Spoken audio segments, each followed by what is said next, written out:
All right, guys, this is, as I mentioned, the most important skill. Why? Because without it, everything else falls apart. So let's talk about it. So the process that we're going to be going over, okay, you could call it valuation, you can call it underwriting, but at the end of the day, it's quantitatively evaluating real estate investment for its viability and potential. What does that mean? We're putting a price tag on it. It's very, very simple. You can call things, a lot of like commercial real estate agents, they like to make things more complex than they actually are. I like to try to simplify things because this business is simple. It's just not easy. Does that make sense to you guys? Right? Simple, not easy. You with me? Okay, cool. So what we're going to do now is we're going to go into what some of those, oops, wrong way. What some of those things are, the principles are. Okay, but before we get into that, and this is something I talk about every single week. For those of you that come in, week out, you're going to understand where I'm coming from. Okay. This is why I ask you to type in the chat. This is why I ask you to give me a thumbs up. This is why I ask you to have your camera on. Because if you're just reading, okay, you're going to get 10%. If you're just hearing words and reading, you're going to get 20%. If you're just looking at the pictures, you're going to get 30%. But how many of you would rather, okay, get 60, 70, 80, 90, 100% of retention of the information we're sharing today? Because guys, these concepts can make you literally millions of dollars in the years to come, okay? So, if you're just watching something, if you're looking at an exhibit, maybe you're going to get 50% of what you hear and see. But with the rubber meets the road, okay, and this is what I'm going to challenge you guys at the end, okay, is that participate in a discussion. Teach this, what I teach you tonight, teach it to some of your coworkers, okay? Get into a discussion, maybe with your managing director tomorrow, okay? Maybe present it to your office, okay? I'm going to give you guys the opportunity. How many of you guys would like a bonus? Type the word bonus in the chat. If you'd like a little bonus at the end, something that you can take home, okay? And then that way you can take what we teach you tonight, you can actually implement it, okay? So that you can do the real thing, okay? And that way you can understand almost 100%, or maybe even all 100%.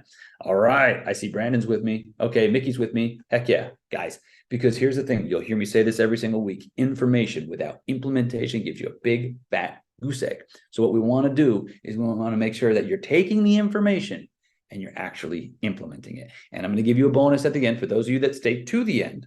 Okay, I'm going to ask you to type something in the chat, and we're going to make sure that you guys get your bonus, because we're going to take everything today. I'm going to go over the concepts, and you're going to be able to actually implement them. So let's talk. Okay, this might seem very complex, but we're going to break it down super duper simple, right?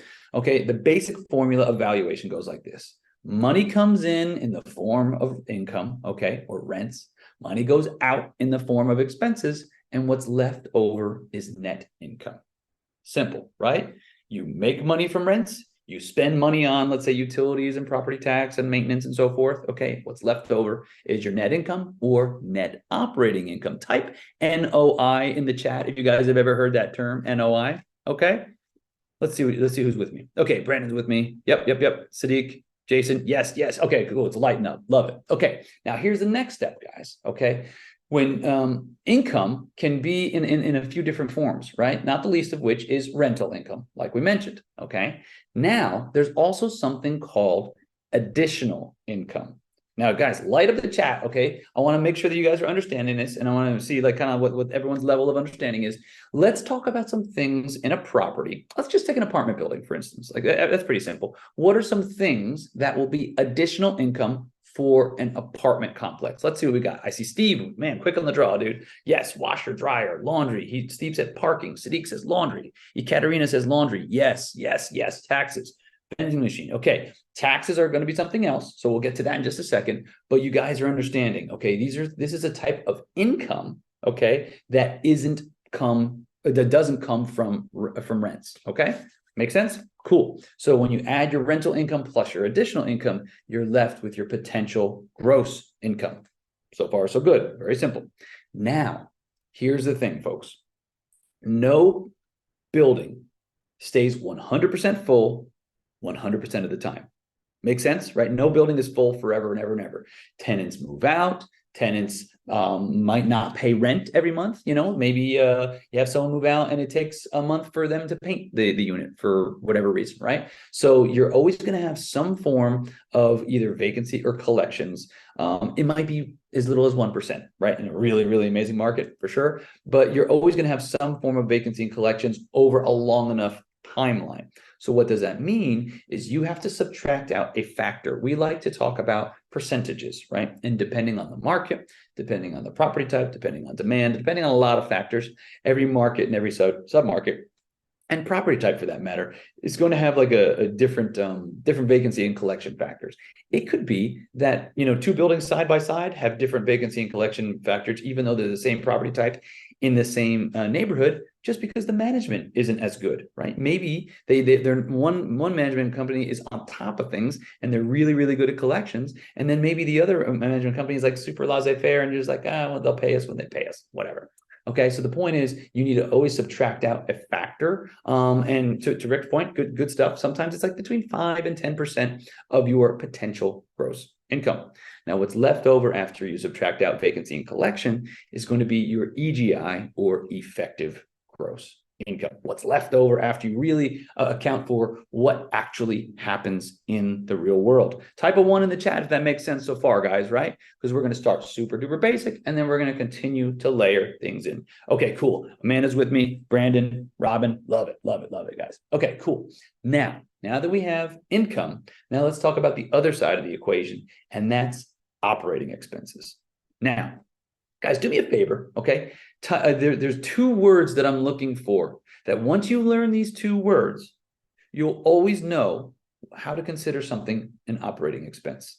They both words begin with R. Type them in the chat if you know what they are. There's 2 words that describe operating expenses. Let's look at what are those 2 words are, so we'll know if you're looking at an expense. Is it a capital expense? Is it an operating expense? Right? Can anyone guess?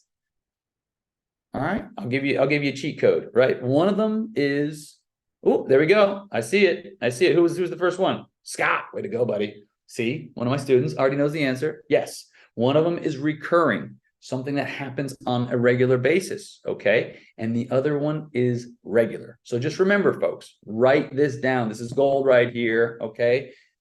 In order for something to be an operating expense, you have regular and you have recurring. Now, let's talk about it. What are some expenses that are regular and recurring? I see, now see to put in utilities. Love it. Good stuff. What are some other ones? We got management. Okay. What are some other ones? We got property management. Good. Let's think of money that comes out of the landlord's pocket in order to pay for the operation of the building that is both regular and recurring. Mickey says, yes, trash disposal. Love it. Good stuff. Maintenance, lawn care, landscaping. Yes, good stuff. Okay, guys. So if there's lights in the parking lot and the landlord pays for that house meter, that's going to be an operating expense. If there's one thing, there we go. Kai got it. Boom. I was just going to say there's one thing you guys are all missing. It's the biggest one. The biggest one of all the operating expenses, typically market to market, is going to be your property taxes. Okay. The next one is going to be, you're going to have your 3 nets, right? Which are going to be your property taxes. They're going to be your maintenance. Okay. And then there's also going to be insurance. Okay. You need to make sure that you have insurance on properties. There you go. Okay. Delisa and Steve are coming up. Okay. So remember, anything that comes out of the owner's pocket, if the tenant pays for their own water bill, that's not an operating expense, at least not as far as the building valuation is concerned. If they pay their own utilities in the form of they have like a separate meter for each apartment, guess what? That's not coming out of the landlord's pocket. That has nothing to do with the operation of the building. You guys with me so far? Type a 1 in the chat if you guys are with me. Is this making sense? Okay. Cool. Brandon's with me. Rick's with me. Amanda. Okay, cool. Guys, these are the fundamentals. Now, like I said, it doesn't matter what city, state, submarket, whether you're in the city, whether it's rural, whether it's East Coast, West Coast, doesn't make sense. North, South. Okay, all this stuff is universal. Hopefully we've got it so far. So when we subtract out the operating expenses that are regular and recurring, you are left with your net operating income. Now, I'm just going to take a small little detour just to describe the opposite of operating expenses. They are capital expenses, capital expenditures. Okay. What are some expenses on a property that are not regular and not recurring. Let's type those in the chat. Let's see what you guys come up with. All right. Let's get you thinking. Okay, so now that we know that operating expenses are regular and recurring, what are some things that are not? Okay, cool. We got roof, boom. Scott is on top of it. HVAC, love it. Okay, Delisa, appliances, exactly. Parking lot paving, boom. God, you guys are on fire. It's as if you guys come week after week or week and actually remember this stuff. Love it. Exactly, guys. That's what it comes down to. Okay. So these are things that are not regular and not recurring. And so when you're doing a valuation on a property for the sake of listing it or for the sake of representing a buyer, okay, these do not get included in the operating expenses. These are capital expenditures because a roof might be every 25 years. HVAC unit might be every 20 years. Parking lot might be every 20 years, so you can't, these are not things that happen on a regular basis. Okay. Good stuff, guys. So let's hop to the next one. Okay. So like we talked about, rental income is rent from the tenants. Additional income is laundry, parking. The list goes on. Operating expenses, taxes, insurance, lawn, CAM, snow removal for those of you in the northern states, utilities, so on and so forth. Does that make sense so far, guys? Okay. Now we're getting to where it gets good. Okay. But let's see, we're just going in the wrong direction. All right, sweet. The thing that so many people talk about, and what separates what we do from what residential agents do is the way commercial properties are valued. Here's what I mean. There's three ways properties are valued. Number one, it's the way that most insurance companies value them, right? We're talking about replacement cost, right? The cost approach. And what that means is if a tornado came and knocked your building over, if a hurricane came and tore the whole thing apart down to the foundation, what would it cost to replace it using today's cost of building and so forth, right? But that's not really something we really use as agents and brokers. What we do use is comparative sales, right? You guys have heard the term comps, I'm sure 1,000 times, right? For residential agents here, right? You probably, can do them in your sleep with your eyes closed, right? So the one that we're going to be talking about today as it pertains to valuation is what's called the income approach. Any building that has income, okay, you're going to apply this standard formula to the operation of the building. Very, very important to understand. Okay. So as we're going through, because you basically have your money come in the form of income, it goes out in form of operating expenses. What's left over is NOI. And then how many of you guys have ever heard, type the word cap, C-A-P, if you've ever heard the term cap rate? It is one of the most, I should say, most misunderstood words out there. Okay. A lot of people think it means a lot of different things. All it is a snapshot in time of the relationship between an income producing property's net operating income and its value. Period. End of story. So what do I mean by that? What I mean is a cap rate today, okay, let's say we're in Minnesota and it's in the middle of December, okay, and today we look at the building's operating expenses and we're trying to sell the property and it's got $1 million NOI, and we're selling it at a 10 cap, which means the property is we're asking for sale, we're asking $10 million. But what happens if we have a huge blizzard and we need to pay a snowplower to come in, a snowplow contractor to come in and pay and plow the whole place? What's going to happen?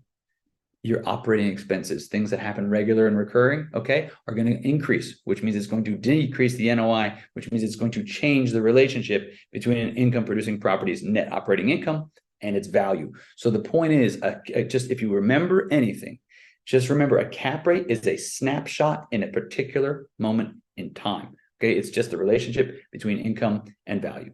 Y'all with me so far? All right. Type yes in the chat if that makes sense to you folks. A lot of it, it gets used and misused, like rate of return, and all you need to know, it's the relationship between two items, okay, between income and value. Okay, so if this is making sense so far, you'll understand that the NOI of a property, let's say it's $70,000. In fact, if you guys want to get your calculators out, pop them out real quick so you can do some quick math. Okay. Because what I want you to see is that, whoopsie, let me go back. Hang on one second. Boop, there we go. $70,000 divided by a $1 million asking price is going to show you a 7% cap rate. Pretty simple, right? All right, so 70,000 divided by 1 million equals 0.07, which is the cap rate for that particular property at that particular asking price. Now, what I would like you guys to understand. Oh, let's go back. See, okay, so guys, if this is making sense, okay, and if you guys want that bonus, type hashtag NOI. If you're getting a lot out of this, if this is like starting to resonate, maybe it's demystifying some things, or maybe it's just reinforcing some things. Okay, cool. All right, love it. We'll make sure the team gets you what you need. We're going to make sure that we get you that bonus. Okay, very important. Because what we're going to be able to do is we're going to be able to take this and then we're going to implement what we learned here to that spreadsheet next week. So I want you guys to go home and practice and start implementing these ideas. And then next week, we're going to teach exactly how that goes. Sound like a plan, guys? Type yes in there if that works for you. All right, first I wanted to give you the basics. And then next thing I know, we're going to walk you step by step what that looks like. Okay, cool. Now, people, like I said, they misunderstand the term cap rate. Okay, well, all you got to do is you ask your friend Irv, right? Well, people say, who's Irv? Chris, what are you talking about, man?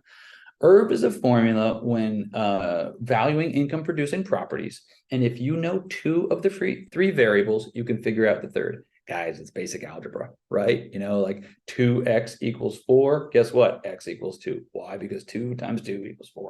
Okay, so these are the three variables we're talking about. And if you know any of the two, you can figure out the third. So we got I. So go ahead and write this down. I equals income, R equals rate, and V equals value. Okay, cool. So let's go on. So I, income, is net operating income. R, rate, is also cap rate. Okay. Like I said, some people call it rate of return, but I prefer we just stick with the word cap rate because we're talking about a specific snapshot in time. Okay. And V is dollar, is the value as in a dollar figure. Now, very important. It's expressed in 3 different ways. And just like I said, just like simple algebra, if you change any one of you solve for any one of the different variables, you'll be able to figure out what that one variable is if you know what the 2 other variables are. So here's what I mean, right? If you know the rate and the value, you can figure out what the income is. Okay. So let's say, perfect example, right? Let's say you have a property and the building's worth $1 million, and perhaps the rate of return is 8%. So if you're looking at a building and it's $1 million, you see it on LoopNet or whatever, and you call up the broker and you're like, hey man, what's the cap rate on this building? And they tell you it's an 8 cap. What they're telling you is that the NOI is here, right? So that you figure out the NOI is when you take the $1 million times what the broker told you was the cap rate, and then you're left with understanding that the current NOI is $80,000. Very important. Okay, next up, right? So the next one is if you know the value and the income, you can figure out the rate. So what does that mean? So the rate is going to be if the same building is worth $1 million and the income is then 75,000, then you take 75,000 divided by $1 million, and you'll understand that the cap rate is 7.5%. Okay, very important. Now, what's interesting about this, guys, is there's a third variation.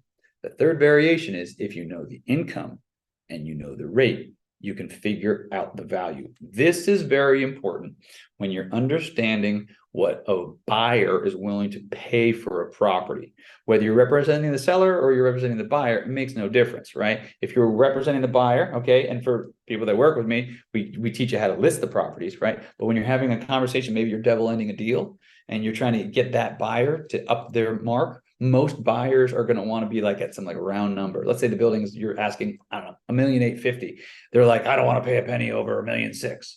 Well, Charlie, are you willing to let's say pay? Would you be happy with an 8 cap? Yes, I'd be happy with an 8 cap. What you do is you back them into that number, right? right? And what you typically find out is when you go through the numbers, if someone's willing to pay, whatever it is, they're actually willing to pay a little bit higher, right? Buyers will always pad so that they're on an err on the side of caution. So let's just talk about this particular building, right? The same building as the previous two examples was $1 million income, okay? And the rate of return is 8%. Then the value is $100,000 divided by 0.08, and the value of that property to that investor who's looking for an 8 cap is 1.25 million. Okay, so whether you're representing the buyer or you're the listing agent, trying to get a buyer up or trying to convince a buyer's agent, to get their client up, you always work backwards from the cap rate. And what you'll typically find is that they are somewhere below what their desired rate of return is, or I should say their desired cap rate is. Okay, that makes sense, guys? So this is going to take us about to the end of our journey, and this is a two-part series that we're going through. But make sure, everybody, if you guys want to understand more about this, if you guys want to be able to understand how to do this in your sleep, backwards and forwards, seeing it once doesn't cut it. Being able to do it backwards and forwards and be able to do this on the fly is how you get to mastery, because there's knowing and then there's owning. Right? Have you guys ever, first time you drove, have any of you ever driven stick? First time you drove even, like you had your hands at 10 and 2 and you were really nervous and you're looking over your shoulder. And then like a couple months later, you got your arm around the armrest, you're driving with one hand, So like you get very comfortable with this stuff through repetition and through practice. Okay, so what I wanted to do with you folks is just make sure that you hop on in and, it's going in the wrong direction. Boom, boom, boom. Okay. If you guys want to make 2024 your best year ever, okay, you need to stop taking in information and you need implementation. Does that make sense, guys? Type implementation, because we are in a world where we are taking, with these silly little things that we stare at all day long, we are taking in information. What winds up happening, guys, is no one is implementing. No one is taking the information and actually implementation. So all we're doing is we're just taking in more and more and more. And guess what? It's like having a glass of water and you're dehydrated and you just keep pouring more water out of a gallon jug and it's just spilling out over the top. It isn't until you actually take a sip of the water, you take it in and you implement it, right? You bring it into your business that you understand it and you're able to actually have growth, have traction from the information. You're doing the right things by getting the information, but now let's implement it, okay? Do me a favor. In fact, do yourselves a favor. Take one thing that you learned today and teach it to someone tomorrow. And here's why. The studies have shown that when you take something, you learn it, and then you teach it to somebody else, only true understanding happens when you teach it to another individual, right? So teach something you learned tonight to one of your coworkers, teach it to your wife, teach it to your kids, whatever. But take it and synthesize it in your mind and teach it to somebody else, so that will help you understand it on a deeper level. All right. So there you go. Katerina says to my cat. Love that. Good stuff. All right, folks. So for my students, I'll see you guys tomorrow afternoon at 4:30. Hope you guys have a great week. Go ahead and implement something and look forward to seeing you all. Take care. See you next week.